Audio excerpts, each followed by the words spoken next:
शिवसेना भाजपा महायुती आहे आणि हा येणारा महापौर हा महायुतीचाच होईल मी म्हणालोय, मराठीच होईल हेही मी म्हणालेलो आहे. पण शिवसेनेचाच होईल का?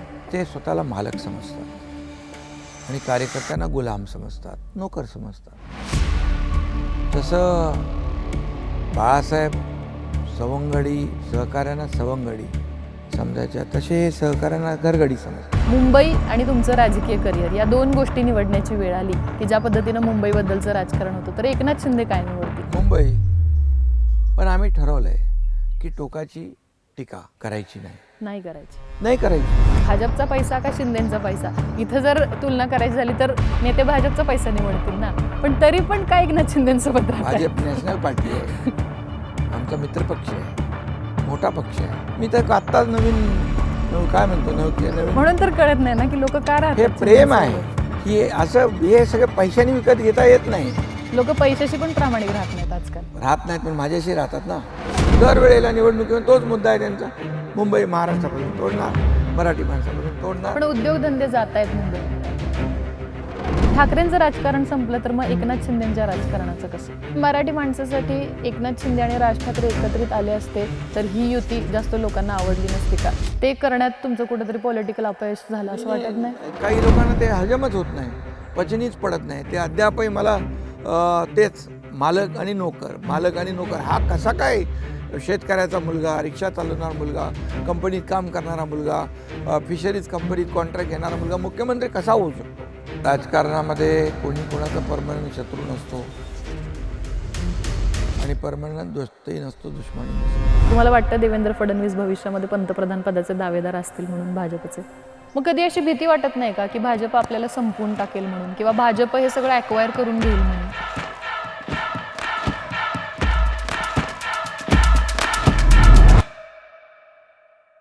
महानगरपालिकांच्या निवडणुका सर आता 10 दिवसांवर आलेल्या आहेत आणि ह्या सगळ्या धामधुमीमध्ये आम्ही आता बसलोय उपमुख्यमंत्री एकनाथ शिंदेंच्या दरे गावामध्ये, छान झाडाखाली बाकड्यांवरती निवांत गप्पा मारायच्या असं ठरलंय. हे सगळे डोंगर वगैरे बघून, पाणी बघून असं आम्हाला पण शांत वाटतंय, बाबा हा या धामधुमीत एक छान निवांत विसावा मिळाला. तुम्ही असं गावाला येत असता तेव्हा तुम्हाला कसं वाटतं? म्हणजे एक फॅमिली मॅन म्हणून तुमच्या नातवासोबत पण तुम्ही मागाशी खेळत होता. खरं म्हणजे काल साताऱ्यामध्ये अखिल भारतीय मराठी साहित्य संमेलन 99 होतं आणि त्यासाठी मी आलो होतो समारोपासाठी. आणि आज आमच्या गावची यात्रा आहे. होय. मग दर्शनाला देखील आलो, यात्रेला आलो. पण गावी येताना एक वेगळा जे काही गावाचं आकर्षण आहे की आणि गावाबद्दल जी आपुलकी आणि जिव्हाळा जो आहे, जे आपली माणसं आहेत, आपली माती आहे, आणि इकडं आल्यानंतर फार एक वेगळं समाधान मिळतं. जसं तुम्ही म्हणालात की तुमचंही धकाधुकी सगळं आता महापालिकेच्या निवडणुकांचा प्रचार सुरू आहे आणि इकडं आल्यानंतर तुम्हालाही बघा डोंगर, नद्या, दऱ्या खोऱ्या, सगळी हिरवळ, जंगल हे दिसल्यानंतर जसं तुम्हालाही फरक वाटतो तसं मला वेगळ्या पद्धतीने, म्हणजे माझ्या गावी आलो आहे, माझ्या लोकांच्यामध्ये आलो आहे मी आणि जन्मभूमीमध्ये मी आलो आहे, माझ्या ह्या मातीमध्ये आलो आहे. याचा आनंद मला एक वेगळे पण जाणवतं आणि त्याच्यात एक फ्रेश होऊन जातो मी. बरोबर, पुढच्या कामांसाठी उद्यापासून म्हणजे अगदी एनर्जी मिळते इथे आल्यावर. पण आता जसं मी म्हटलं की आपलं हे गावी येणं, म्हणजे मी सुद्धा गावावरनं पुण्यात गेले, तिथनं करिअर केलं आणि मग आता चालू आहे सगळं. तसं आता तुमचं पण गावाला येणं काय फार दिवसांचं नसतं. 1-2 दिवस यायचं, विसावा घ्यायचा, परत मुंबईला जायचं, परत मग ती सुरुवात, काम, लोकांना भेटणं, राजकारण, हे सगळं. पण या सगळ्या गोष्टीला मी सुद्धा रिलेट करते तुम्हाला आणि असे अनेक लोक रिलेट करतात. म्हणजे काल आम्ही जेव्हा इकडे येत होतो तेव्हा बघितलं की मुंबईवरनं जत्रेला आलेली लोक पण खूप होती. म्हणजे आपल्या पट्ट्यातली बरीच लोक मुंबईला शिफ्ट झालेली आहेत.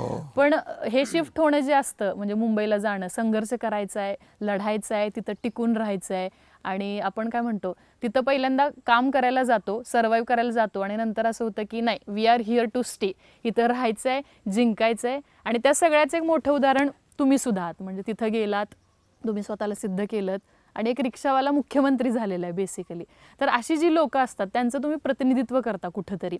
तर अशा लोकांना तुम्ही काय सांगाल की बाबा कशा पद्धतीनं हे जीवन तुम्ही जगलेलं आहात आणि कशा पद्धतीनं तुम्ही तिथं उभे राहिलेला आहात? कधी कधी असं होतं ना, आपल्याला असं वाटतं की नाही, हे सोडून द्यावं सगळं, मानसिक त्रास होतोय किंवा इमोशनली आपण वीक होतो, पण तरी सुद्धा आपण तिथं टिकून राहतो.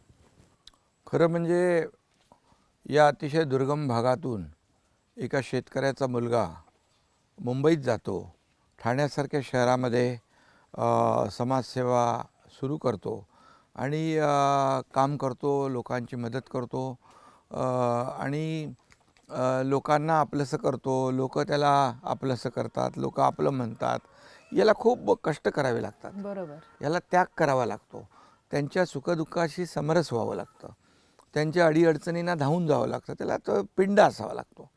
आणि माझा सुरुवातीपासून जर आपण पाहिलं, अगदी गणपती मंडळापासून मी काम केलं आहे हो. आणि गणपती मंडळापासून सार्वजनिक जे काही कार्यक्रम आहेत त्याच्यामध्ये भाग घेऊन नुसतं कार्यक्रम किंवा उत्सव साजरे करण्यापुरतं मर्यादित न राहता त्या मंडळांच्या माध्यमातून त्या भागातल्या त्या लोकांना आपल्या माध्यमातून काय मदत होईल, सामाजिक उपक्रम कसे होतील, त्यांच्या दुःखामध्ये आपण त्यांना त्यांच्या अडचणीमध्ये कसे धावून जाऊ, त्यांना मदत कशी होईल, त्यांना कधी हॉस्पिटलची मदत असेल, त्यांना कधी रक्ताची मदत असेल, त्यांना इतर ज्या काही त्यांच्या अडचणी असतात, छोट्या मोठ्या काही कौटुंबिक अडचणी असतात, हो. या सगळ्यामध्ये तिथल्या त्या भागामध्ये मी जिथे राहत होतो तिथं लोकांना मी माझं समजलो.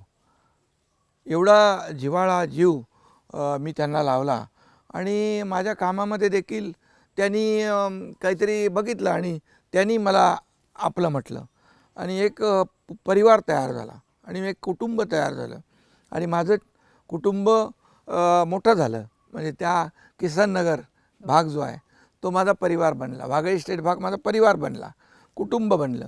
आणि मग तिथून मी शाखा प्रमुख झालो. आनंद दिघे साहेबांनी मला शाखा प्रमुख केलं. बाळासाहेबांच्या हिंदुहृदय सम्राट बाळासाहेबांच्या विचाराने मी आधी प्रभावित होतो, कारण त्यांची ती भाषणं, ते सगळं मराठी माणसांच्यासाठी, हिंदुत्वासाठी आणि देशभरामध्ये बाळासाहेबांनी जे काही विचार लोकांना दिले ते माझ्या मनामध्ये एकदम खोल हृदयामध्ये रुजले होते. आणि आनंद दिघे साहेब मला भेटले, त्यांनी मला एक दिशा दिली आणि मग शाखा प्रमुख झालो. मग आणखी काम करू लागलो, जास्ती लोकांना मदत करू लागलो. त्यानंतर नगरसेवक मी झालो. नगरसेवक झाल्यानंतर त्या भागामध्ये पिण्याच्या पाण्याचा फार प्रॉब्लेम होता. लोक घरं सोडून दुसरीकडे जाण्याच्या मनस्थितीत होती. पहिला प्रश्न मी पाण्याचा सोडवला. जिथे पाणी पोचत नाही तिथे पाणी पोचवण्याचं काम केलं. आणि मग हळूहळू मग सगळ्या बेसिक ॲम्युनिटी ज्या आहेत, मूलभूत सोयीसुविधा देण्याचं काम केलं. तिथून मग हळूहळू मला आनंद दिघे साहेबांनी सभागृहाचा नेता केला.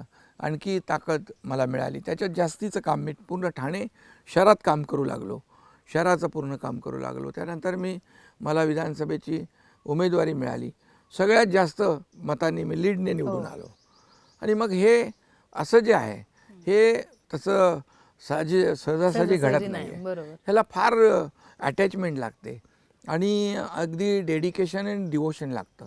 म्हणजे मी कोण आहे पेक्षा माझी जनता जी आहे, लोक जी आहेत, मला काय मिळालं यापेक्षा माझ्या लोकांना काय मी देतो आहे हे पाहून काम केलं पाहिजे. आणि लोकांना आपला परिवार समजलं पाहिजे. त्या 24/7 जेव्हा तुम्ही काम करण्याची तुमची जेव्हा मानसिकता असते, कष्ट करण्याची मानसिकता असते, तेव्हाच ह्या सगळ्या गोष्टी शक्य होतात. नाहीतर इथून एका शेतकऱ्याचा मुलगा जातो ठाण्यात, मुंबईच्या लगत मोठ्या शहरामध्ये, आणि तिथे आमदार होतो, नंतर अनेक पदं मला मिळाली, मुख्यमंत्री मी झालो. हे साधी सोपी गोष्ट नाही आहे.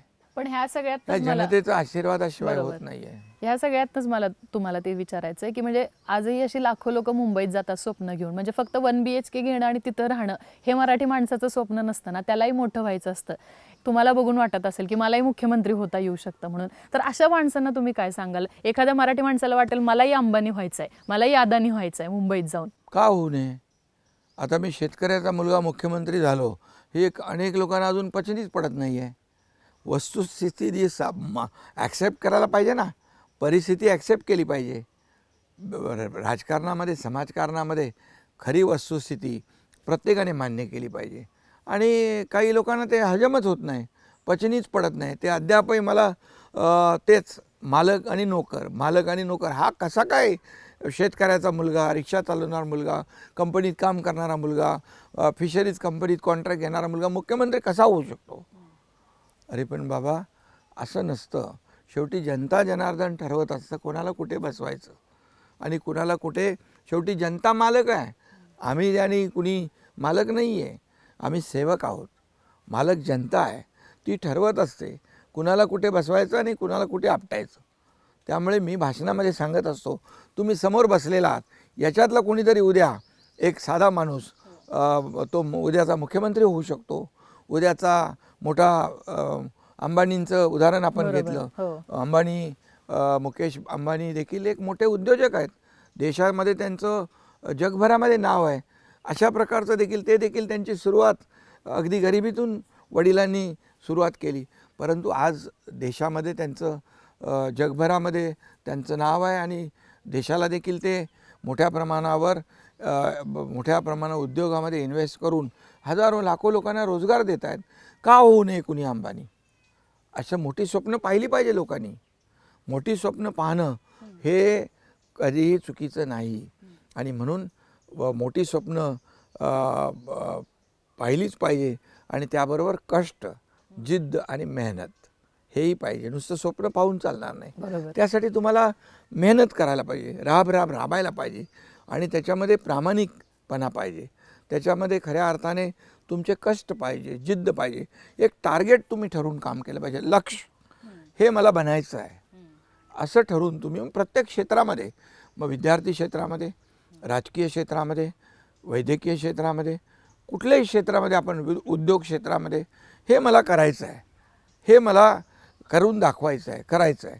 अशा पद्धतीने आपण जर गेलो आणि त्यासाठी शेवटी जनता ही सर्वात वर आहे आणि म्हणून जनतेला जे अपेक्षित आहे ते आपण केलं पाहिजे आणि जनतेच्या मनामध्ये आपल्याबद्दल एक आगळं वेगळं मत निर्माण करण्यासाठी तुम्हाला खूप मेहनत, खस्ता, चढउतार. माझ्या पण आयुष्यामध्ये खूप चढउतार मी पाहिले. चांगलेही दिवस पाहिले, वाईटही दिवस पाहिले. पण मी कधी चांगले दिवस आले म्हणून मी कधी हुरळून गेलो नाही आणि कधी वाईट दिवस आले ते मी खचून गेलो नाही. पण कधी असं झालेलं का एका पॉईंटला की आता नाही, आता हे सगळं सोडून द्यावं म्हणून? बघा, कधी कधी प्रत्येकाच्या आयुष्यामध्ये असे चढउतार येतात. तेव्हा असं कधी कधी वाटतं देखील. पण शेवटी पुन्हा जेव्हा मी पब्लिकमध्ये जातो, लोकांमध्ये जातो, तेव्हा पुन्हा मला एनर्जी मिळते. जनता हेच माझं टॉनिक आहे. लोक म्हणतात तुम्ही कधी झोपता, कधी उठता, कधी जेवता, मलाच माहीत नाही. कारण शेवटी बघा, घड्याळ लावून मी काम करत नाही, माझ्याकडे अपॉइंटमेंट लागत नाही, माझी ॲक्सेसिबिलिटी सगळ्यांना माहीत आहे, माझा ॲप्रोच सगळ्यांना माहीत आहे आणि मला कुणीही भेटू शकतो. मुख्यमंत्री असतानाही देखील वर्षाची दारं सदैव उघडी होती. ठाण्याचं घर माझं उघडं होतं, सर्वांसाठी खुलं होतं आणि त्यामुळे लोकांना जेव्हा अडचणीच्या काळामध्ये आपण भेटतो तर त्याला अतिशय गंभीर काही गोष्टी घटना असतात तेव्हा त्याला मदत करणं गरजेचंच असतं. काही वेळा तर असे प्रसंग येतात, एखाद्याला हार्ट अटॅक आला आहे पण माझा फोन गेला पाहिजे, तिथे फोन गेला त्याला मदत होते. त्याची आर्थिक परिस्थिती बेताची असते, त्यावेळेस मग मला त्याच्यात इंटरव्ह्यू करायला लागतं, त्याचं ऑपरेशन होऊन जातं. अशी काही उदाहरणं आहेत, कितीतरी उदाहरणं आहेत. कोणी शाळेत शिकत असतो, कुणाचं ॲडमिशन असतं, कुणाचं हॉस्पिटल असतं, कुणाचं काय काय वेगवेगळ्या प्रकारची कामं असतात. पण त्यावेळेस मात्र त्याला आपला आधार आणि मदत हवी असते. तुम्ही आता जसं ज्या पद्धतीनं स्वतःचं एक वेगळं अस्तित्व तयार केलं, तसं मी मगाशी म्हणाले की अनेक मुलांना करायचं आहे, स्वतःसाठी, स्वतःच्या कुटुंबासाठी मोठं व्हायचं आहे. तर अशा मराठी माणसासाठी एकनाथ शिंदे काय करतील? म्हणजे भविष्यात त्यांच्या काय योजना आहेत की मुलांनी मोठं झालं पाहिजे, त्यांनी स्वतःच्या पायावर उभं राहिलं पाहिजे, स्वप्न नाही विसरली पाहिजेत मराठी माणसानं मुंबईत येऊन? बिलकुल. मुंबईमध्ये बघा, मुंबईमध्ये मराठी टक्का जो आहे, मराठी माणसं गेल्या काही वर्षामध्ये वसई, विरार, नालासोपाऱ्यापर्यंत गेली. बरोबर, हो. इकडे पुढे कल्याण, डोंबिवली, अंबरनाथ, बदलापूरपर्यंत गेली. खरं म्हणजे याची कारणमीमांसा केली पाहिजे. आणि का गेली? काही लोकांना घरं परवडली नाही, किमती परवडल्या नाही, काही लोकांना त्यामुळे ते गेली, काही नोकऱ्यांचा विषय होता, व्यवसायाचा विषय होता. आणि म्हणून मी जेव्हा मुख्यमंत्री झालो त्यावेळेस पहिल्यांदा या मुंबईच्या विकासाला हात घातला, मुंबईच्या रस्त्यांना हात घातला, मी सांगतो इतके वर्ष मुंबईत कॉन्क्रीटचे रस्ते का नाही झाले? आम्ही केले ते. मी देवेंद्रजी आम्ही बसलो आणि आयुक्त मला वाटतं त्यावेळेस चहल होते. मी त्यांना सांगितलं, म्हणालो का रस्त्यातून खड्ड्यातून प्रवास करावा लागतो आहे? का मुंबई महापालिका श्रीमंत आहे, पैसे नाहीत? बोले आहेत. मग 50 किलोमीटर आम्ही दरवर्षी करतो का? असं काय कायदा आहे का, नियम आहे? मी त्यांना सांगितलं 2 टप्प्यामध्ये मुंबईचे सगळे रस्ते मला कॉन्क्रीटचे करून पाहिजे. काम सुरू झालं. आता पुढच्या 6 महिन्यात वर्षभरात कंप्लीट मुंबई खड्डेमुक्त होईल. STP नव्हते, सिवरेज ट्रीटमेंट प्लॅन्ट. आता सगळं दुर्गंधीयुक्त पाणी, प्रदूषित पाणी समुद्रात असंच सोडतो आपण. ते आम्ही 7 STP करायला घेतले, काम चालू झालं आहे. ह्याचं प्रदूषण कमी होईल. हवेतलं प्रदूषणासाठी आम्ही मार्ग काढले. यामध्ये आता जर पाहिलं आपण समुद्राच्या किनाऱ्यावर गेलं तर बघा काळं क्षार पाणी दिसेल, पण हे STP झाल्यानंतर तुम्हाला निळं क्षार पाणी दिसेल. प्रदूषण कमी करायला मुख्यमंत्री असताना मी डीप क्लीन ड्राईव्ह सुरू केला. काय डीप क्लीन ड्राईव्ह? काय अवघड नाही आहे. तीच यंत्रणा आपल्याला लावायची आहे आणि अगदी डेब्रिजपासून, मातीपासून सगळं झाडून पुसून काढायचं आणि पाण्याने रस्ते धुवायचे. कुठलं पाणी? पिण्याचं पाणी नाही, रिसायकल वॉटर. का केलं मी? त्याच्यावरही टीका झाली, पण मी काय त्याच्यावर लक्ष दिलं नाही. पण त्याच्यामुळे देखील प्रदूषण कमी झालं. आज आम्ही निर्णय घेतो आहे, लोक मुंबईच्या बाहेर जातात त्यांच्यासाठी. आज रमाबाई आंबेडकर नगर 17,000 घरांचा प्रकल्प आहे. 17-20 वर्ष रखडला आहे. एक इमारत फक्त बांधून झाली, बाकी सगळं तसंच आहे. मी मुख्यमंत्री असताना मला वाटतं 37 का 160 कोटी रुपये भाडं आम्ही त्यांना SRA आणि MMRDA कडून दिलं. ते आता आम्ही SRA आणि MMRDA कडून करतो आहे. म्हणजे आमचं MMRDA, BMC, MIDC, MSRDC, CIDCO या सगळ्या प्राधिकरणानं आम्ही घेतलं आहे. बाळासाहेबांचं जे स्वप्न होतं, मुंबई झोपडपट्टी मुक्त करा, 40 लाख लोकांना घरं दिलं. काय केलं पूर्वीच्या लोकांनी? पण तो आम्ही हातात घेतला आहे. आता क्लस्टर आम्ही करतो आहे. क्लस्टर म्हणजे काय? एकदम सुनियोजित नवीन शहर, सिटी विदिन डेव्हलप सिटी. त्या मोठ्या क्लस्टरमध्ये आकार त्याचा मोठा असणार आहे. त्याच्यामध्ये मुलांना खेळायला ground, garden, club house, parking, सगळ्या वैद्यकीय सुविधा, अम्युनिटी आम्ही देतो आहे. ते मुंबईकर पुन्हा मुंबईत येतील. गिरणी कामगारांना एक घर नाही दिलं, 12,000 घरं आम्ही दिली. आता 1 लाख घरं आम्ही देतो आहे. पुढच्या टप्प्यामध्ये जवळपास 5 वर्षाचं आमचं प्लॅनिंग आहे. जसं प्रधानमंत्री महोदयांचं पंतप्रधान आवास योजना, सर्वांसाठी घरं, त्याला आम्ही चालना देतो आहे. 30-40 लाख घरं पुढच्या 5-6 वर्षामध्ये करण्याचा आमचा प्रयत्न आहे. मुंबईकर पुन्हा येतील, त्यांना परवडणारी घरं मिळतील. जसं डिमांड जास्त असतो आणि सप्लाय वाढवतो आपण, तेव्हा ती घरांची किंमत कमी होतात. आज आम्ही 20,000 इमारतींना OC दिली. OC विना होत्या, त्यात मराठी माणूस पण राहतो. त्यांना पाण्याचं बिल डबल येत होतं, प्रॉपर्टी टॅक्स डबल येत होता, त्यांना लोन घेता येत नव्हतं, त्यांना घर विकता येत नव्हतं. त्यांच्या सगळ्या अडचणी आम्ही दूर केल्या. 20,000 इमारतींना OC दिलं. पागडीवर घरं आहेत मुंबईतली. मराठी माणूस पागडीमध्ये राहतो, वर्षानुवर्ष राहतो आहे. काय करणार? तो मालकही होऊ शकत नाही, घरही बांधू शकत नाही, नवीन रिडेव्हलपमेंटही करू शकत नाही. इथं त्याला कर्जही मिळत नाही.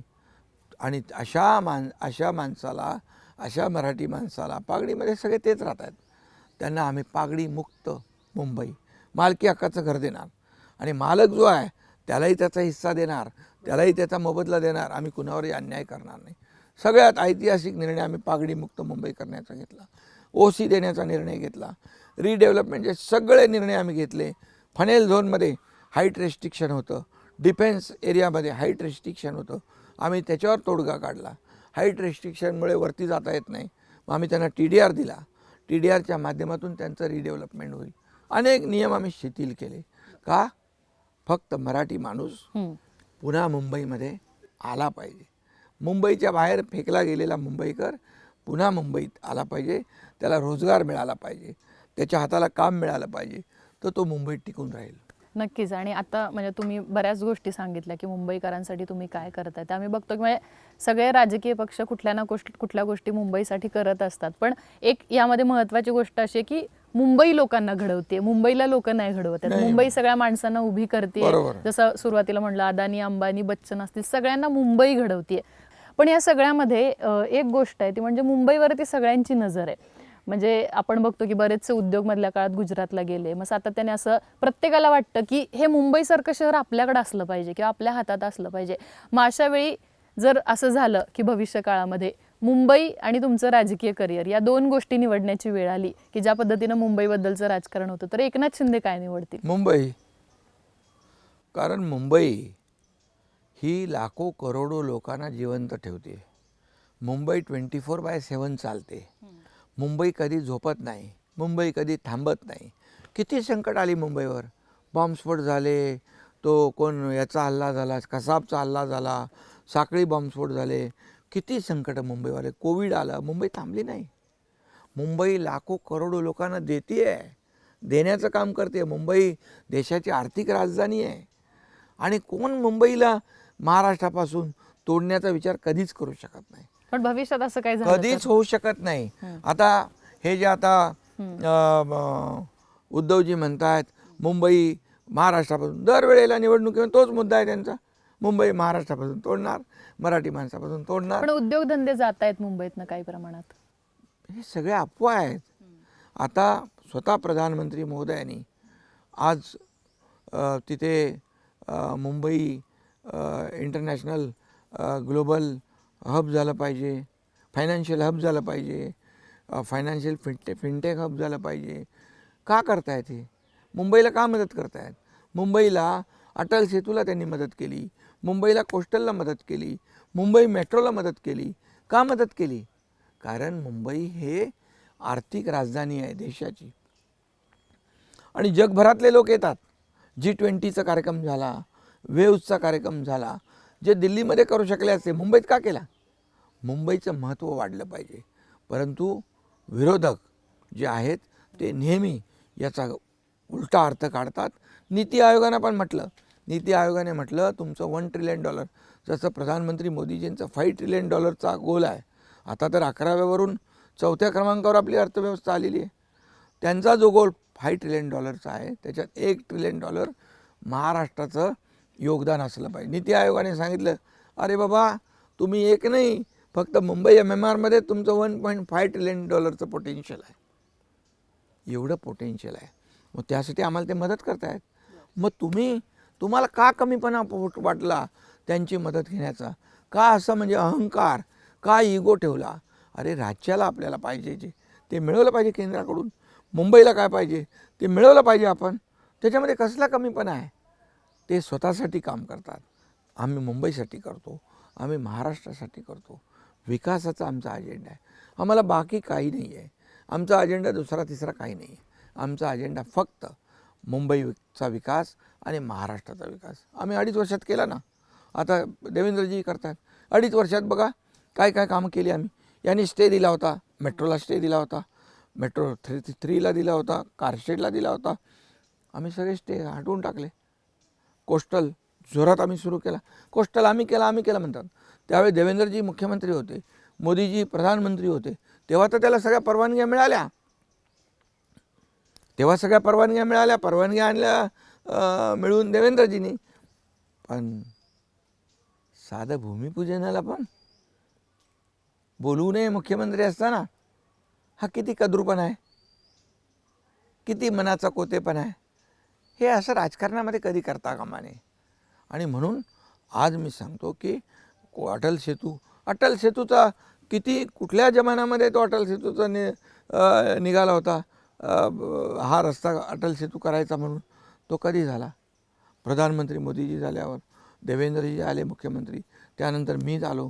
2.5 वर्षात त्याला आम्ही एवढा बूस्ट दिला की तो रस्ता आज अटल सेतू गेम चेंजर, मेट्रोच्या कनेक्टिव्हिटी देतो आहे, जमिनी खालून देखील आम्ही टनेलच्या माध्यमातून देखील ट्रॅफिक डिकंजेस्ट करतो आहे. पॉट टॅक्सीचा आमचा प्रकल्प आहे, पॉट टॅक्सीवरून त्याचा आमचा प्रकल्प आहे. लास्ट माईल कनेक्टिव्हिटी देतो आहे, एंड टू एंड कनेक्टिव्हिटी देतो आहे. मुंबईतली ट्रॅफिक डिकंजेस्ट झाली पाहिजे, लोकांचं जीवनमान उंचावलं पाहिजे, लोक लवकर घरी गेले पाहिजे, त्यांना घरात वेळ देता आला पाहिजे, लोकांना कामावर जाताना त्यांची इफिशियन्सीने काम केलं पाहिजे. या धकाधकीच्या प्रवासामधला त्यांचा वेळ वाचला पाहिजे, याच्यावर आम्ही काम करतो आहे. का 20-25 वर्ष केलं नाही, माझा सवाल आहे. मुंबईकरांना आता महालक्ष्मी रेसकोर्सची 100-125 एकर जागा आम्ही घेतली आणि कोस्टलची 170 एकर, 300 एकरामध्ये सेंट्रल पार्क करतो आम्ही. का केलं नाही? 300 एकर म्हणजे मोठा ऑक्सिजन पार्क होईल मुंबईकरांसाठी.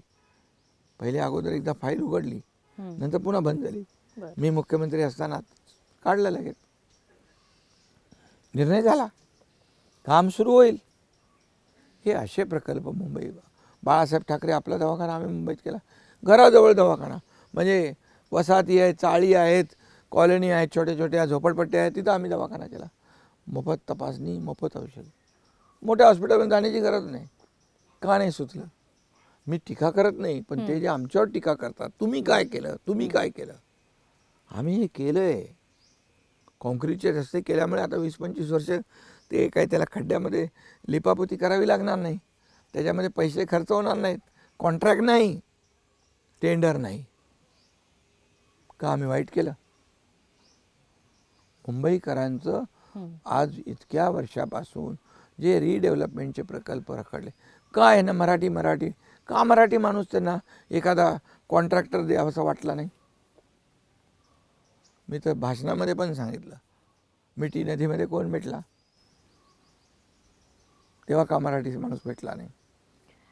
तुम्ही आता मराठी माणसाचा मुद्दा काढलेला, तर याच मराठी माणसासाठी 2 ठाकरे बंधू एकत्रित आलेले आहेत. आणि आता मला स्पेसिफिकली राज ठाकरेंबद्दल तुम्हाला विचारायचं आहे की जेव्हा तुम्ही शिवसेनेतनं बाहेर पडलात आणि तुमचा उठाव झाला, त्या दरम्यानचा नंतरचा जो एक मेळावा झाला होता, तेव्हा तुमच्या स्टेजवरती सगळे ठाकरे होते आणि राज ठाकरे पण तसे तुमच्या सोबतच होते असं म्हणायला पाहिजे, कारण तुमच्या भेटीगाठी होत होत्या, तुमचं ट्युनिंग खूप चांगले असं दिसत होतं. पण नंतरच्या काळात असं काय बिनसलं राज ठाकरेंसोबत, आणि तुम्हाला असं कुठंतरी वाटलं नाही का की नाही, आपल्यासोबत एक ठाकरे ब्रँड जो आहे तो पाहिजे, आपल्यासोबत राज ठाकरेंना टिकवलं पाहिजे? कारण एकनाथ शिंदे हे लोक सोबत ठेवण्यासाठी, लोकांना जपून ठेवण्यासाठी ओळखले जातात, पण राज ठाकरे तुमच्यापासून दुरावले. आता माहीमच्या जागेवरनं जर हे झालं असेल तर म्हणजे मान्य नाही, कारण एका जागेवरनं इतकं मोठं नाही होऊ शकत की तुमचे नातं एकदमच असं दूर झालं. तर हे असं काय झालं? म्हणजे राज ठाकरेंसोबत राजकारणामध्ये कोणी कोणाचा परमनंट शत्रू नसतो आणि परमनंट दोस्तही नसतो, दुश्मनी नसतो. आणि त्यांच्याबद्दल त्यांच्याशी माझे चांगले संबंध होते आणि संबंध जे आहेत राजकारणाच्या पलीकडे जपणारा मी आहे. त्यामुळे आता लोकशाहीमध्ये प्रत्येकाला आपापल्या पक्षाचं राजकारण, ध्येय धोरण आखण्याची मुभा असते आणि लोकशाहीमध्ये कोणी कोणाबरोबर युती करू शकतो. आता ज्यांना घालवलं बाहेर तेच त्यांच्या मागे लागले युती करायला, ज्यांनी आयुष्यभर त्यांना शिव्याशाप दिले तेच त्यांच्या मागे लागले. त्यामुळे प्रत्येकाला हा त्याचा प्रश्न आहे. पण मी सांगतो, यामध्ये लोकांना बघा, कोण कुणाबरोबर गेलं, कोण कुणाबरोबर आघाड्या युत्या करतं आहे, याच्याशी देणं घेणं नाही. मुंबईकरांना काय पाहिजे? विकास पाहिजे. मुंबईकरांना काय पाहिजे? चांगलं जीवनमान पाहिजे. पण मराठी माणसासाठी एकनाथ शिंदे आणि राज ठाकरे एकत्रित आले असते तर ही युती जास्त लोकांना आवडली नसते का? ते करण्यात तुमचं कुठेतरी पॉलिटिकल अपयश झालं असं वाटत नाही? याच्यामध्ये आमचा मित्रपक्ष शिवसेना भाजपा वैचारिक आमची जी युती आहे, भाजप आणि शिवसेनेची बाळासाहेबांपासून आहे, अटलजी अडवाणींपासून आहे, ही आमची वैचारिक युती आहे. त्यामध्ये कोणी यावं, कोणी याला मुभा होती. त्यामुळे आमची युती आहे जे आहे. आता देवेंद्रजी का मराठी नाहीत का? अर्थात आहेत, बरोबर आहे, भाजपसोबत आहेच. नाही, पण मी स्पेसिफिकली राज ठाकरेंबद्दल तुम्हाला नाही, त्यांच्या बघा, आमचं त्यांच्याबद्दल आजही म्हणजे राजकारण काय निवडणुकीपुरतं राजकारण असतं, नंतर काय असतं, नंतर रिलेशन प्रत्येकजण एक दुसऱ्याशी ठेवतच असतो संबंध. त्यामुळे त्यांनी जो निर्णय घेतला तो त्यांच्या पक्षाचा हिताचा किंबहुना त्यांच्या पक्षाच्या ध्येय धोरणाचा विषय असू शकतो. आता मला तुम्हाला साधारण खरं तर बंडाबद्दल खूप चर्चा झालेली आहे, पण त्या अनुषंगाने आणि मुंबईचा महापौर या अनुषंगाने एक 3 प्रश्न विचारायचे आहेत. यातला पहिला प्रश्न असा की जेव्हा सगळं तुम्ही सुरतेला गेलात आणि त्याच्यानंतर तुम्ही परत आलात, तेव्हा तुम्हाला कधी कळालं, कसं कळालं की तुम्ही मुख्यमंत्री होणार आहात? हा पहिला प्रश्न. दुसरा प्रश्न तो म्हणजे जेव्हा विधानसभेच्या निवडणुका लढवल्या गेल्या तेव्हा त्या तुमच्या नेतृत्वात झाल्या, कुठेतरी तुम्हाला सुद्धा शब्द दिला गेला होता, असं एकंदर चित्र होतं की तुम्ही मुख्यमंत्री होणार, पण त्यानंतर भाजपचा मुख्यमंत्री झाला. आणि तिसरा प्रश्न तो म्हणजे आत्ता सुद्धा मुंबई महानगरपालिकेत महायुतीचा महापौर होणार असं सांगितलं जात आहे, पण तुम्ही शिवसैनिकांना काय सांगताय की शिवसेनेचा खरंच महापौर होईल का म्हणून? बघा, मी सुरुवातीला जेव्हा उठाव आम्ही केला, बाळासाहेबांचे जेव्हा भूमिका, त्यांचे विचार डावलले जाऊ लागले, बाळासाहेबांना जे नको होतं ते होऊ लागलं, त्या सगळ्या गोष्टी शिवसैनिकांचं खच्चीकरण होऊ लागलं, त्यावेळेस मात्र आम्ही शिवसैनिकांचं खच्चीकरण थांबवण्यासाठी आणि बाळासाहेबांची विचारधारा जिवंत ठेवण्यासाठी आणि पुढे नेण्यासाठी तो निर्णय घेतला. आणि तो धाडसी निर्णय होता. आम्ही कोणाचं काही घेऊन गेलो नाही, आम्ही मंत्रिपद सोडून गेलो आहे. 7-7, 8-8 मंत्री माझ्यासोबत आले, 50 आमदार आले. याचा अर्थ काय? याचा अर्थ काय? कुठे पाणी मुरत होतं, कुणाची चूक होती? आणि मग त्यावेळेस आम्ही निर्णय घेतला, कुठले पद मिळेल म्हणून नाही, पण आम्ही जे धाडस केलं त्याची नोंद संपूर्ण देशाने, जगभराने घेतली. आणि मग प्रधानमंत्री मोदीजींनी ठरवलं की बाबा असा धाडसी कार्यकर्ता आहे, आणि त्यांनी ठरवलं मुख्यमंत्री बनवायचं, आणि मुख्यमंत्री झालो आणि कामही दाखवलं. मी तुम्हाला ऐनवेळी कळालं तुम्ही मुख्यमंत्री होता? मी मुख्यमंत्री बनण्यासाठी कधीच हा निर्णय घेतला नव्हता. फक्त शिवसेना वाचवणे, शिवसेनेचा धनुष्यबाण वाचवणे, शिवसैनिकांचं खच्चीकरण थांबवणे आणि बाळासाहेबांचे विचार पुढे नेणे, बाळासाहेबांचे विचार वाढवणे. पदं वगैरे काय ठीक आहे, येतात जातात पदं. आता काही दुसऱ्या वेळेला तुमचा प्रश्न होता की मुख्यमंत्री म्हणून माझ्या नेतृत्वाखाली निवडणुका झाल्या ना, निवडणुका यश पण मिळालं, 232 जागा मिळाल्या, ऐतिहासिक मॅन्डेट दिला आमच्या लाडक्या बहिणींनी, लाडक्या भावांनी, सगळ्यांनीच, शेतकऱ्यांनी, सगळ्यांनी मला मतदान केलं. मुख्यमंत्री नाही 232 खुर्चीची लढाई नाही आहे आमची. आमचा अजेंडा खुर्चीचा नाही आहे. आता ज्यांचा अजेंडा, जे महाविकास आघाडी, त्यांचा अजेंडा एकच आहे, खुर्ची मिळवणं. मग ते राज्याची असू दे किंवा मुंबईची असू दे. आमचं तसं नाही आहे. आमचं एकच अजेंडा आहे, महाराष्ट्राला पुढे नेणं, महाराष्ट्राचा विकास करणं, आणि ज्यांनी आम्हाला खुर्चीत बसवलं आहे त्या लोकांचे प्रश्न सोडवणं. हा अजेंडा, क्लिअर कट अजेंडा आमचा आहे. मला काय मिळालं पेक्षा या महाराष्ट्रातल्या जनतेला काय मिळालं, ही भूमिका आणि याच्या प्रमाणे काम करणारे आम्ही कार्यकर्ते आहोत. त्यामुळे पदं वर खाली होतात, येतात जातात, पण सगळ्यात मला आनंद याचा आहे की या राज्यातल्या कोट्यावधी बहिणींचा लाडका भाऊ ही ओळख मात्र मला मिळाली, याचा आनंद आहे मला.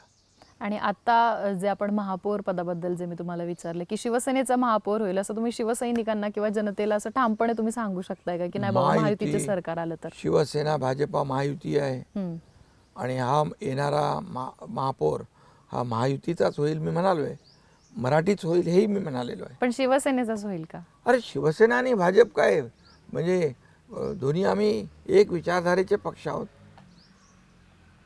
महायुतीचा महापौर होईल, मराठी होईल. पण मग जर 25 वर्ष झाली मुंबई महानगरपालिकेवरती शिवसेनेचा भगवा फडकतोय आणि जर भाजपच्या जास्ती जागा आल्या, भाजपचा महापौर झाला, तर एकनाथ शिंदे यांच्यामुळे शिवसेनेचा भगवा उतरला आणि तिथं भाजपचं कमळ आलं असं परसेप्शन होणार नाही जर भाजपचा महापौर झाला तर? हे बघा, आता जर तरचा विषय आहे. आता निवडणुका होऊ द्या आणि त्याच्यानंतर पुन्हा बसू आपण. आणि यामध्ये मी एवढंच सांगेन की शेवटी मुंबईला काय देणार आपण, मुंबईला काय मिळणार, मुंबईकरांच्या जीवनात काय बदल होणार, हा आमचा अजेंडा आहे. अजेंडा स्वच्छ आणि साफ आहे. माझं काय नाही, तुझं काय, मुंबईकरांचं काय, हे पाहणं आवश्यक आहे. ते जर पाहिलं तर तुम्ही ते पाहून काम केलं तो विचार जर डोक्यात ठेवून काम केलं, माझ्यापेक्षा मुंबईचं काय, तर खूप आतापर्यंत बदल झाले असते मुंबईमध्ये. एवढे वर्ष मुंबईकरांना अशा अवस्थेत राहावं लागलं नसतं. ही वस्तुस्थिती आहे. आत्ताची जी मुंबई महानगरपालिकेची निवडणूक आहे ती अर्थात उद्धव ठाकरेंच्या अस्तित्वाची लढाई आहे. कारण मुंबई महानगरपालिकेवरती इतकी वर्ष जी सत्ता होती ती सत्ता त्यांना पुन्हा मिळवायची आहे.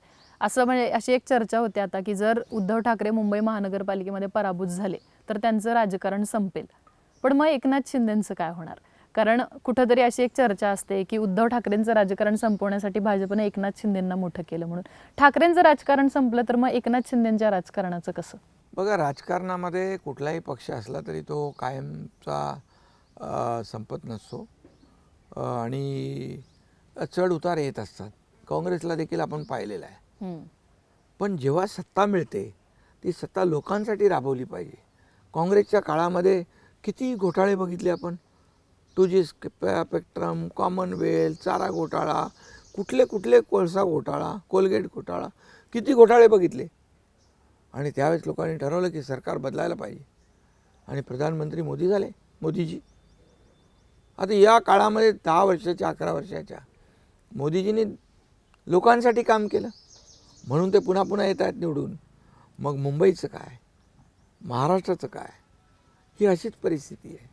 तुम्हाला सत्ता मिळाली की त्या सत्तेचा वापर जनतेसाठी केला पाहिजे, स्वतःसाठी नाही, वैयक्तिक परिवारासाठी नाही. त्यामुळे पण म्हणजे ठाकरे संपणार नाही जरी मुंबई महानगरपालिकेमध्ये पराभूत झाले तरी? नाही, मी बघा असं कोणाला, असा मी एवढा मोठा कोणी नाही आहे की कोणाला संपवण्याची भाषा करू शकतो. परंतु शेवटी प्रत्येकाने आपल्या पक्षाची विचारधारा आणि आणि जर तुम्ही कामच केलं नाही, तुम्ही लोकांच्या दुःखात अडचणीत उभेच राहिले नाही. आज लोक का माझ्याकडे येत आहेत उबाटा सोडून, का उद्धवजींकडून सोडून माझ्याकडे येत आहे? याचं कारण काय? सगळेच वाईट आहेत, सगळेच चोर आहेत, सगळाच कचरा आहे? असं नाही होत. 50 आमदार माझ्याबरोबर आले, खासदार माझ्याबरोबर आले, शेकडो हजारो नगरसेवक आले, पदाधिकारी लाखो आले. का? याचं कारण का? कारण लोकांना त्यांच्या पाठीशी उभा राहणारा पाठीराखा लागतो, त्यांच्या अडचणीत धावून जाणारा कार्यकर्ता लागतो, त्यांच्या संकटात धावून जाणारा कार्यकर्ता लागतो. तो त्यांनी माझ्यात बघितला आहे आणि म्हणून ते येत आहेत. मग आत्मपरीक्षण कोणी करायचं? का सोडून चाललेत? का शिव्याशाप द्यायच्या? आत्मपरीक्षण तर केलं पाहिजे. का चाललंय, का होतंय? ह्याच्यावरूनच मला तुम्हाला विचारायचं आहे की म्हणजे जेव्हा राज ठाकरे असं म्हणतात की राष्ट्रवादी काँग्रेस आहे ना ती एक निवडून येणाऱ्या नेत्यांची मुळी आहे, म्हणजे शरद पवारांनी तशी एक मुळी बांधली, तसं शिवसेनेचे जे नेते आहेत ना ते फार असे चिकट आहेत किंवा चिवट आहेत फार. म्हणजे तुमच्यासोबत आलेले जे सगळे नेते आहेत, आता तुम्ही जसं म्हणाले की त्यांना सोडून तुमच्याकडे येतात, पण ते तुम्हाला सोडून जात नाहीत. म्हणजे मधल्या काळात एवढी चर्चा झाली की एवढे आमदार जाणार, एवढे नेते जाणार, पण एकही जण अजूनही गेलेला नाही आहे. म्हणजे सगळे तुमच्या सोबत राहतात. पण हेच मला दुसऱ्या अजितदादांच्या बाबतीत विचारायचं. म्हणजे पार्थ पवारांवर आरोप झाले, कोणी त्यांच्या बाजूने उभं राहिलं नाही. म्हणजे भुजबळ असतील, मुंडे असतील, त्यांच्यापासून असे लांब लांब गेलेले आहेत. पण हे नेते तुमच्या सोबत कसे काय राहतात? जाणारही नाहीत. कारण शिवसेना आमचा बाळासाहेबांच्या विचारधारेचा, आनंद दिघे साहेबांच्या विचारधारेचा पक्ष जो आहे हा कार्यकर्त्यांचा पक्ष आहे, हा नेत्यांचा पक्ष नाही. इथं कुणी मालक आणि नोकर नाही आहे. तिकडे उलटं आहे. बाळासाहेब आपल्या सवंगड्यांना, सहकाऱ्यांना सवंगडी समजायचे, तिकडे मालक आणि नोकर समजतात. हा फरक आहे. त्यामुळे माझे जे नेते आहेत, कार्यकर्ते आहेत, मी त्यांना कधीही मी या पक्षाचा प्रमुख, मालक असं कधीच समजत नाही. त्यामुळे लोक येत आहेत आणि त्यांच्या अडीअडचणीमध्ये उभा राहणारा माणूस पाहिजे. अडीअडचणीमध्ये हात वर करणारा माणूस नको आहे. माझ्याकडे काहीच नाही, माझे हात रिकामे आहेत असं कधी म्हणणारा नेता लोकांना आवडत नाही. पण जेव्हा तुम्ही असं म्हणता की म्हणजे मी लोकांची कामं करतो त्यामुळे माझ्यासोबत राहतात किंवा मी त्यांच्या अडीअडचणीत उभा राहतो, तेव्हा विरोधक किंवा बाकी लोक विषय काढतात तो पैशाचा. लोकांचं असं म्हणणं असतं की एकनाथ शिंदेकडे एवढा पैसा आहे की ते पैशाच्या माध्यमातून लोकांना बांधून ठेवतात. तर मला हे पण विचारायचं, म्हणजे भाजपचा पैसा का शिंदेचा पैसा? इथं जर तुलना करायची झाली तर नेते भाजपचा पैसा निवडतील ना, पण तरी पण काय एकनाथ शिंदेसोबत राहतात? भाजप नॅशनल पार्टी आहे, आमचा मित्रपक्ष आहे, मोठा पक्ष आहे, नंबर 1चा पक्ष आहे. मी तर आत्ताच काय म्हणतो नवीन म्हणून तर कळत नाही ना की लोक का हे राहतात प्रेम आहे. शिंदेसोबत. ही असं हे सगळं पैशाने विकत घेता येत नाही. आता विरोधक तर तेच म्हणणार ना, लोक पैशाशी पण प्रामाणिक राहत नाहीत आजकाल. राहत नाहीत पण माझ्याशी राहतात ना, तोच मुद्दा आहे. बरोबर ना. मग माझ्याशी राहतात याचा अर्थ काय? नुसता पैसा सर्वस्व नसतं. त्यांच्या अडचणीमध्ये, त्यांच्या सुखदुःखामध्ये आपल्या परिवाराप्रमाणे आपल्याला त्यांना ट्रीट केलं पाहिजे. आमचा आता शिवसेना परिवार मोठा झाला आहे. आता फक्त मी शिंदे परिवारापुरता मर्यादित नाही आहे. शिवसेना माझा परिवार आहे आणि कार्यकर्ते माझे कुटुंबीय आहेत, पदाधिकारी माझे कुटुंबीय आहेत. त्यामुळे हा फरक आहे. त्यामुळे लोक मला एकदा जुळली की माझ्यापासून जात अजिबात जात नाही. शेवटी कसं आहे, तुम्हाला त्यांना हम्म. विकत घेऊन बघा, एखादी वस्तू आपण विकत घेतली, हम्म. विकत घेतल्याने ती वस्तू काही काळ राहते आणि काही काळ ती त्याच्याने काही काळानंतर ती संपते. बरोबर. पण हे जे काही प्रेम आहे हे पैशाने घेतलेलं नाही. हे त्याला माणसं जिंकावी लागतात. मी नेहमी काय म्हणतो, हम्म. मी प्रॉपर्टी किती कमवली, हम्म. मी संपत्ती किती कमवली, मी पैसे किती कमवले, यापेक्षा मी माणसं किती कमवली आणि मी माणसांचं प्रेम किती कमवलं याला मी महत्त्व देतो. पण आता त्यामुळे सर्व लोक माझ्याबरोबर ठामपणे राहत आहेत. पण आता जर म्हणजे भाजपबद्दल मला बोलायचं झालं तर आता भाजपची वोट बँक कुठली आणि आहे? हिमतीने राहतो. हम्म. तुम लढो हम कपडे संभालते वाला नाही. कार्यकर्त्यांच्या पुढे छातीचा कोट करून लढतो पण मी.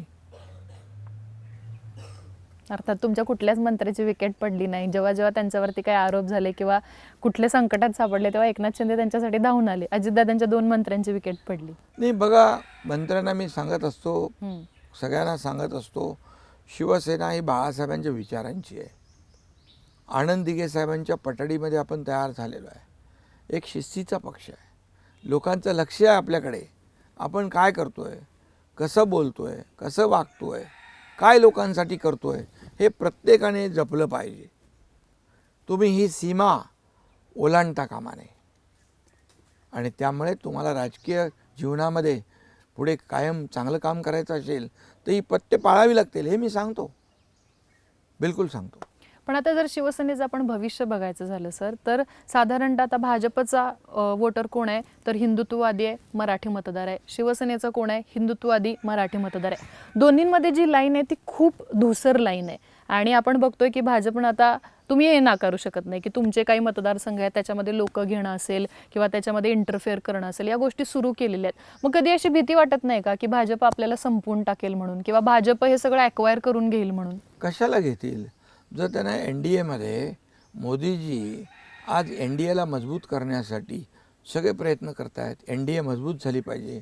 प्रत्येक NDAच्या बैठकीला NDAच्या घटक पक्षांना बोलवत आहेत, मान सन्मान देत आहेत. आम्ही पण NDAचा 3ऱ्या नंबरचा पक्ष आहोत. आज खासदार श्रीकांत शिंदेला तर जगभरात जे डेलिगेशन गेले आफ्टर ऑपरेशन सिंदूर नंतर, त्याचं एक लीड करायला त्याला संधी दिली, एक मोठा प्लॅटफॉर्म दिला. ते कशाला संपवतील? त्यांना उलट अशा मित्रपक्षांची आवश्यकता आहे जे प्रामाणिक आहेत, ज्यांची विचारधारा एक आहे. आम्हाला स्वार्थ नाही आहे. आम्हाला काही सत्ता म्हणजे आमच्यासाठी स्वार्थासाठी काही मिळवायचं नाही. आम्हाला जनतेसाठी करायचं आहे. त्यामुळे ती भीती ज्याच्या मनात चोर त्याला असू शकते. पण ज्याच्या अस्तित्वाची त्याला खात्री नसते, ज्याच्या कामावर ज्याला कॉन्फिडन्स नसतो, ज्याला विश्वास नसतो, त्यात तो इन्सिक्युअर्ड असतात. आम्ही कशाला राहू? पण भाजपला कुबड्या दूर करायच्या असे वक्तव्य त्यांच्या असे कोण बोलतंय? अमित शहाचं असं वक्तव्य होतं एक मागच्या काही ते कोणासाठी? दिवसांपूर्वीचं. मित्रपक्षासाठी नाही. ते जे कोणी लोक आहेत विरोधक, जे नेहमी त्यांना बोलत असतात. अच्छा, त्या कुबड्या असं तुम्हाला म्हणायचं? हां, ते तर त्यांनी नंतर क्लिअर पण केलं ना. अमित शहावरतीच विषय आलाय, तर एकनाथ शिंदे आणि अमित शहा हे कॉम्बिनेशन काय आहे? कारण जेव्हा जेव्हा राज्यामध्ये असं काहीतरी होतं की बाबा आता एकनाथ शिंदे अमित शहांना भेटून आले आणि त्याच्यानंतर थोड्या दिवसांनी त्याचा परिणाम दिसायला लागतो. म्हणजे अमित शहा आणि एकनाथ शिंदेच्या भेटीनंतर काहीच त्याचा परिणाम झाला नाही असं कधीच घडलेलं नाहीये. काहीतरी एकनाथ शिंदे घेऊन आलेले आहेत हे दिसलेलं आहे. म्हणजे आता रिसेंट उदाहरण तर रवींद्र चव्हाण यांनी ज्या पद्धतीनं कल्याण डोंबिवलीमध्ये तुमचे नगरसेवक घेतले, नेते घेतले, त्याच्यानंतर तुम्ही गेलात, शहांना भेटलात आणि रवींद्र चव्हाणांचा सूर त्याच्यानंतर मवाळ झाला, तुमच्या बैठका झाल्या, हे आम्ही बघितलं. तर असं काय एकनाथ शिंदे अमित शहावरती जादू करतात किंवा काय त्यांचं असं रिलेशन आहे की एका फटक्यात काहीतरी होतं आणि ते कॉम्बिनेशन जे आहे ते अगदी महाराष्ट्राला सगळ्या दिसायला मिळतं? बघा, प्रधानमंत्री आदरणीय मोदीजी आणि गृहमंत्री अमित भाई, जेव्हा आम्ही 2022मध्ये सरकार बदललं त्यावेळेस अमित भाईंनी देखील जे काही आम्हाला मदत करायची, कायदेशीर, शेवटी शिवसेना आणि भाजपचं सरकार झालं, त्यावेळेस देखील जे काही त्यांनी सहकार्य केलं त्यांचं योगदान कोणी नाकारू शकत नाही. आता देखील महाराष्ट्रासाठी आम्ही जेव्हा जेव्हा काही मागतो, सहकार क्षेत्रात असेल किंवा प्रकल्पांसाठी, विकासासाठी, ते मिळतं आणि त्यासाठी मी जात असतो त्यांच्याबरोबर, त्यांच्याकडे. आणि मी एनडीएचा घटक पक्ष आहे, शिवसेना एनडीएचा घटक पक्ष आहे. हे भेटणं काही असं नाही की कोणाला अगदी म्हणजे राजकारणामध्ये मित्रपक्ष म्हणून, एनडीएचा घटक पक्ष म्हणून आम्हाला भेटणंच आहे. पण भाजपच्या नेत्यांपेक्षा तुम्ही जास्त भेटता. भाजपचे नेते तर रोज भेटतात. आम्ही तर एनडीएचा घटक पक्ष म्हणून जेव्हा जेव्हा बैठक असतात, जेव्हा जेव्हा आवश्यक काही बाबी असतात तेव्हा भेटतो. पण तुमचं पर्सनल रिलेशन कसं आहे? चांगलं आहे, एकदम चांगलं आहे माझं, एकदम चांगलं. त्यांना धाडसी माणूस आवडतो, निर्णय घेण्याची क्षमता असलेला माणूस आवडतो, कष्ट घेणारा माणूस आवडतो, मेहनत करणारा माणूस आवडतो आणि प्रामाणिक माणूस आवडतो. आता अमित शहा अर्थात तुमच्या मित्रपक्षाचे संबंधित आहेत त्यामुळे तुम्ही भेटता, हे ठीक आहे. पण विरोधात असणारे शरद पवार, त्यांच्याशी सुद्धा तुमच्या भेटीगाठी ज्या होत्या मुख्यमंत्री असण्याच्या काळात त्या बऱ्याचदा झाल्या होत्या. आणि ह्या भेटीगाठीचा विशेष उल्लेख मला करायचा आहे कारण शरद पवार प्रतिभा काकींसोबत तुम्हाला भेटायला आले होते. हे खूपच क्षुल्लक वेळा घडतं आणि शरद पवार कुठलीही गोष्ट जी आहे ती एखाद्या कारणाशिवाय करत नाहीत. असं त्यांचं राजकारण जितकं मला अवगत आहे आजपर्यंत तितकं मी बघितलेलं आहे. तर ह्या भेटीगाठी होत होत्या दरम्यानच्या काळात, त्या का होत होत्या? हा माझा पहिला प्रश्न आहे. बघा, त्यावेळेस मी मुख्यमंत्री होतो आणि कुठेही काही आंदोलन झालं, शेतकऱ्यांचं झालं, MPSC मुलांचं झालं, अशा जी काय आंदोलनं झाली त्यावेळेस त्यांनी मला फोनही केले, फोनवरही चर्चा केली, मला भेटले देखील. आणि त्यांची ही काही राज्यातले विषय होते आणि ते एक मुख्यमंत्री राहिलेले आहेत, केंद्रीय मंत्री राहिलेले आहेत, एक अनुभवी प्रगल्भ नेता म्हणून त्यांच्याकडे पाहिलं जातं. आणि ते अनेक वेळा मला भेटले पण, माझ्याशी बोलले पण. आणि त्यातून एक बघा, सत्ताधारी आणि विरोधक हे काय दुश्मन आहेत? हे दुश्मन कोण समजतो? सत्ताधाऱ्याला नाही भेटायचं नाही आणि आम्ही विरोधक आहोत. ही ज्यांच्याकडे राजकारणाचा प्रदीर्घ अनुभव आहे ती व्यक्ती कधी असं मानत नाही. कधी कधी त्यांच्याकडून आम्हाला काही गोष्टी चं मार्गदर्शनही मिळालं. काही गोष्टीमध्ये ते जेव्हा तुम्ही काकींचा विषय घेतला तेव्हा ते पुण्याला निघाले होते आणि निघाले होते मलाही माहीत नव्हतं. मला कोणी त्याचं सांगितलं गाडीत बसलेले आहेत. बरं. मग मी त्यांना बोलवायला सांगितलं. त्यामुळे असं विशिष्ट हेतूने अशी कुठली आमची बैठक कधी झाली नाही. काही ना काही या राज्यातलं काम, राज्यातला प्रश्न, राज्यातली घटना याविषयीच त्यांनी. ह्याच्यामध्ये म्हणजे राजकारण असू शकतं असं म्हणायचं कारण म्हणजे एकीकडं असं म्हटलं जात होतं की अजित पवार जे होते ते शरद पवारांपासून लांब झाले होते, त्यामुळे एक हाच अजित पवारांवरती कंट्रोल ठेवणं म्हणून तुमचा पर्याय, किंवा तुम्ही कुठंतरी देवेंद्र फडणवीसांना कुठंतरी एक टशन देणं म्हणून तुम्ही शरद पवारांचा पर्याय, असं म्हणून तुमच्या भेटीगाठी होत. आणि तुमच्यामध्ये साम्य सुद्धा आहे ना सर, दोघंही मराठा नेते आहेत, दोघंही साताऱ्यातनं येतात, दोघांवरती सुद्धा आरोप आहे की पक्ष फोडले आणि सरकार स्थापन केलं म्हणून. बघा, हे आरोप जे आहेत ना, पक्ष आम्ही फोडले नाहीत, आम्ही पक्षाची विचारधारा वाचवली आहे. पक्ष फोडण्याचं काम कुणी केलं? सत्तेसाठी, खुर्चीसाठी. आणि जे बाळासाहेबांना जे वर्ज्य होतं काँग्रेस, त्यांच्याबरोबर कोण गेलं तेव्हाच पक्ष फुटीला. पक्ष फोडला आम्ही नाही. आम्ही तर पक्ष एकसंध ठेवला, शिवसेना एकसंध ठेवली. धनुष्यबाण ज्यांनी घाण टाकला होता तो आम्ही सोडवला आहे.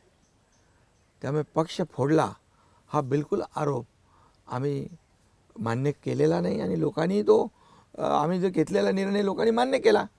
म्हणून तर आमचे 80 निवडून 60 आले, आमचे खासदार आले, स्ट्राईक रेट आमचा वाढला.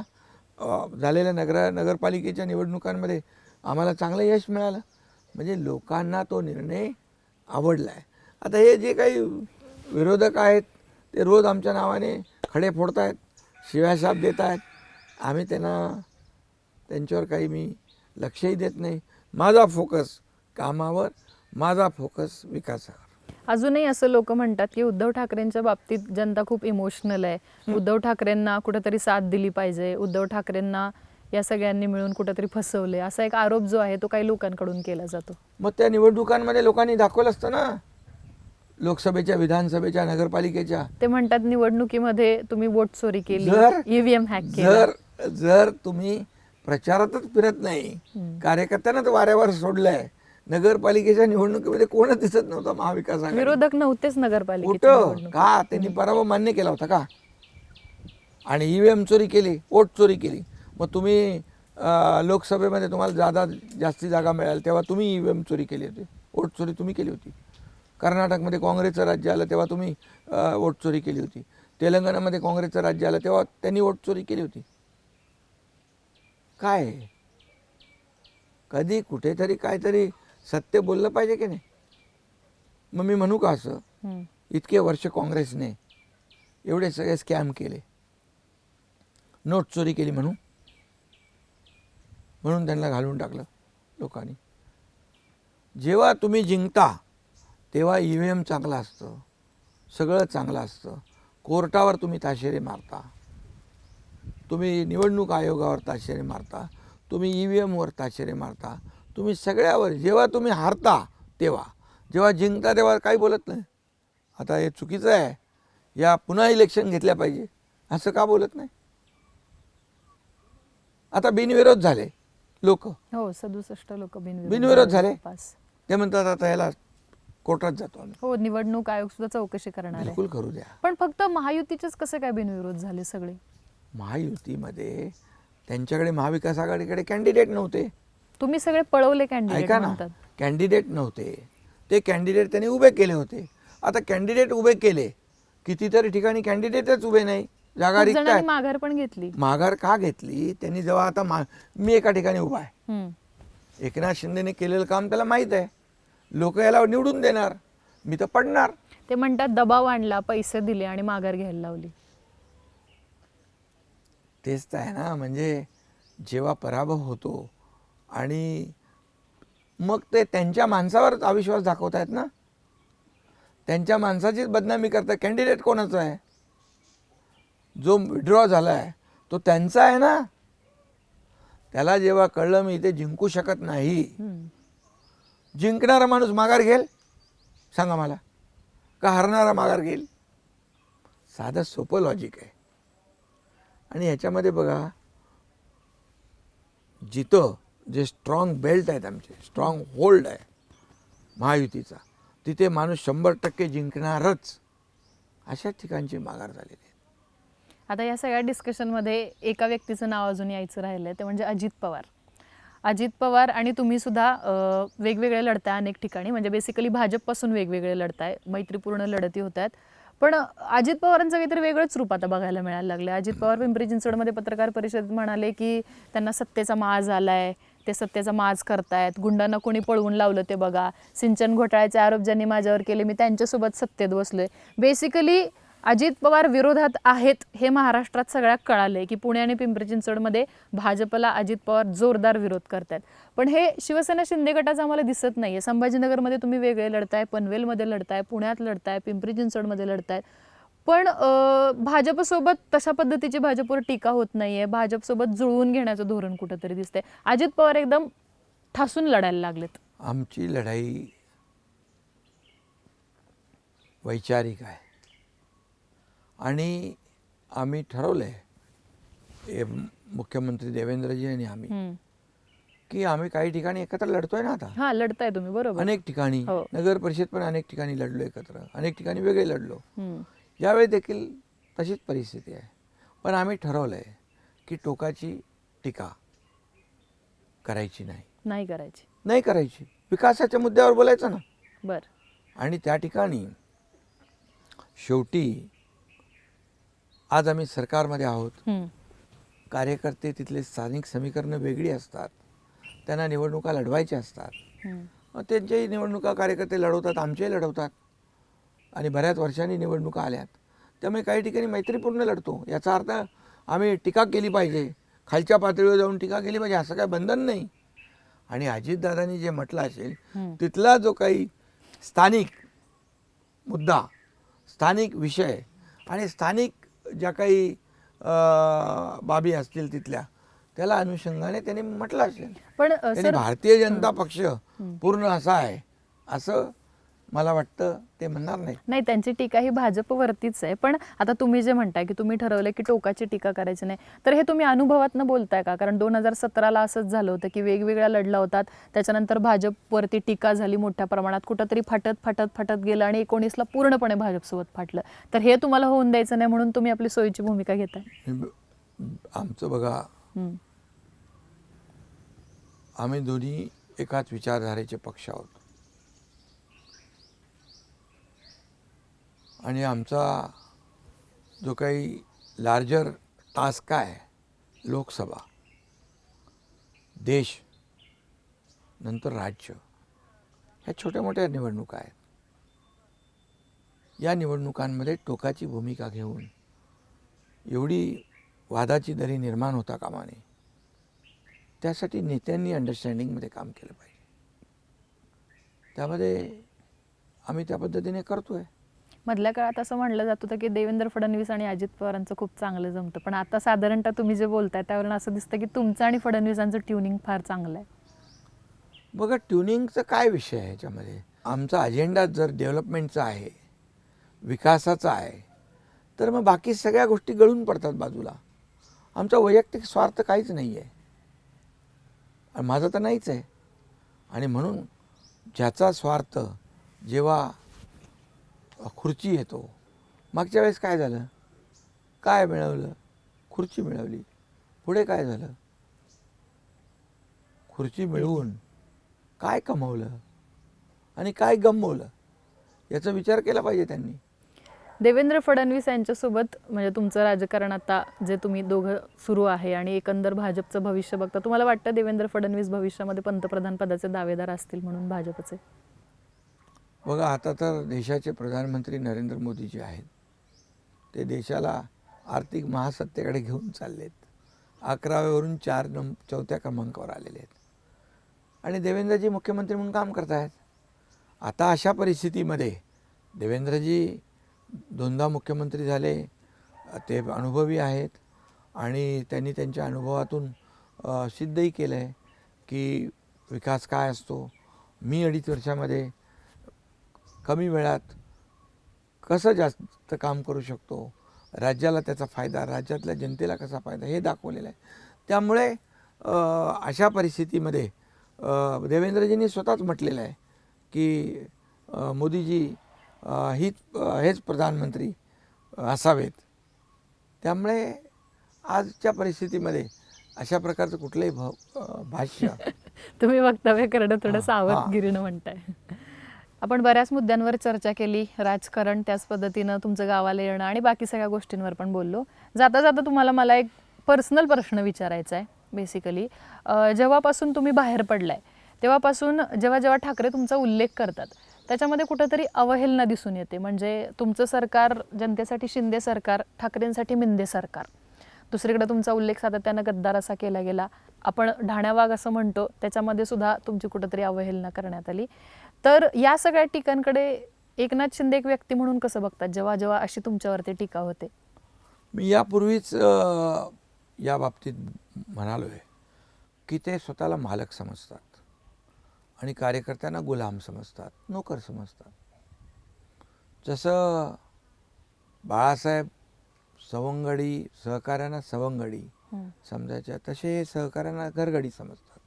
हा जो फरक आहे, हा जो जो समजण्याचा की आम्ही मालक आहोत, आमच्यामुळे सगळे आहेत. तुम्ही तर कोविडमध्ये आम्हीच रस्त्यावर फिरत होतो, PPE किट घालून हॉस्पिटलमध्ये आम्हीच जात होतो. तुम्ही तर घरातच बसला होतात मास्क लावून. पण कार्यकर्ता जो आहे, कार्यकर्ता याच्यामुळेच पक्ष मोठा होत असतो हे मानणाऱ्यांपैकी मी आहे. परंतु त्यांना हे मान्य नाही. कार्यकर्ता आमच्यामुळे जिवंत आहे आणि त्यामुळे ते मिंदे, गद्दार, अमकं तमकं जी दूषणं लावतात, याच्यामुळे मला असं वाटतं की यांना सर्वसामान्य कार्यकर्ता हा मोठ्या पदावर गेलेला आवडत नाही, त्यांच्या पचनी पडत नाही. एका शेतकऱ्याचा मुलगा, एक सर्वसामान्य कार्यकर्ता मुख्यमंत्री बनतो याचा अभिमान पाहिजे. परंतु यांना अहंकार आहे, यांचा इगो आहे, द्वेष आहे, मत्सर आहे. आणि म्हणून एकनाथ शिंदे जळी स्थळी काष्टी पाशानी त्यांना दिसतो. एकनाथ शिंदे झोपता उठता स्वप्नात. बघा, मी असा टीका करताना माझ्यावर जेव्हा खालच्या पातळीवर टीका होते त्याच वेळेस मी त्याला उत्तर देतो. मी कधीही खालच्या पातळीवरची टीका केली नाही, करत नाही. राजकारणामध्ये लोकांना हे आवडत नाही आणि ते जेवढी टीका माझ्यावर करतायत तेवढा मी मजबूत होतो आहे, तेवढ्या लोकांमध्ये मला जे काही सहानुभूती म्हणतो आपण मिळते आहे. कारण तुम्ही ॲक्सेप्टच करत नाही. मुख्यमंत्री झाल्यानंतर म्हणाले घटनाबाह्य मुख्यमंत्री आहे, मुख्यमंत्रीपद जाणार, सरकार पडणार. हे आतून जेलसीमुळे कुणीही मुख्यमंत्री झाला तरी चालेल, पण एकनाथ शिंदे उतरला पाहिजे, एकनाथ शिंदे होता कामा नये. हे असं राजकारणामध्ये एवढा द्वेष, मत्सर, अहंकार चांगला नसतो. माझ्या मनात खंत म्हणजे शेवटी मला देखील, अर्थात मी देखील माणूस आहे अर्थात, परंतु मी त्यांच्या टीकेला आणि आरोपाला मी कामातून उत्तर दिलेलं आहे. आणि म्हणून आज या संपूर्ण महाराष्ट्रामध्ये लोकप्रियतेमध्ये आपण जर पाहिलं, किंबहुना लोकांचा जो जिव्हाळा पाहिला, प्रेम पाहिलं, लाडक्या बहिणींमध्ये, शेतकऱ्यांमध्ये, लाडक्या भावांमध्ये, त्याचं कंपॅरिझन करा. कारण शेवटी लोकांना पाहिजे काम, लोकांना पाहिजे विकास. फक्त ते घरी बसून होत नाही, त्याला फील्डमध्ये फिरावं लागतं, लोकांच्या संवेदना समजून घ्याव्या लागतात, त्याच्यात एकरूप व्हावं लागतं, त्याला वेळ द्यावा लागतो. तो मी देतोय. हा फरक आहे. नक्कीच सर, तुमचे खूप खूप धन्यवाद. आज बोलबेडूच्या या मुलाखतीच्या माध्यमातून एकनाथ शिंदे आम्ही तुमच्यापर्यंत पोहोचवण्याचा प्रयत्न केलेले आहेत. या संपूर्ण मुलाखतीबद्दल तुम्हाला काय वाटतं? शिंदेंचे कुठले मुद्दे तुम्हाला पटतात? कुठल्या मुद्द्यांवरती तुम्हाला व्यक्त व्हावंसं वाटतं? ते आम्हाला कमेंट बॉक्समध्ये अर्थात प्रतिक्रिया लिहून कळवा. आणि अशाच मुलाखतींसाठी, महानगरपालिका निवडणुकांच्या सगळ्या अपडेट्ससाठी बोलबेडूच्या यूट्यूब चॅनलला सबस्क्राईब करायला विसरू नका.